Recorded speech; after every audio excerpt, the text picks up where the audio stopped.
এই ভিডিওটা দেখে আপনারা একদমই ভাববেন না যে আমি এই গরমে এত পিঠা বানিয়েছি। না, এটা আমি বানিয়েছিলাম কিন্তু পৌষ মাসের সংক্রান্তিতে।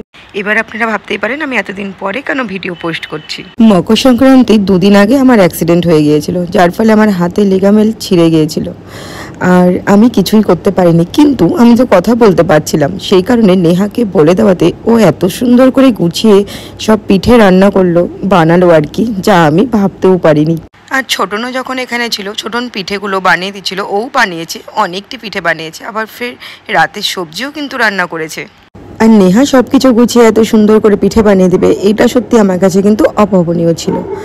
আর এক এক করে, আর এই পায়েসটা আমি বানাইনি, এটা আমাকে খেতে দিয়েছিল। এক এক করে না, নেহা সবগুলো পিঠে এত সুন্দর করে বানিয়েছিল, মানে দেখতেও খুব সুন্দর লাগছিল। আর এই দেখুন, ছোটন কিন্তু এখন মিষ্টি আলুর পুলি বানাচ্ছিল, ওই ছোটন বানিয়ে দিচ্ছিল, ও ভেজে নিচ্ছিল।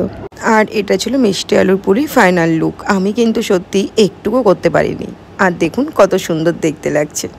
অনেক দিন পরে পোস্ট করলাম, সরি।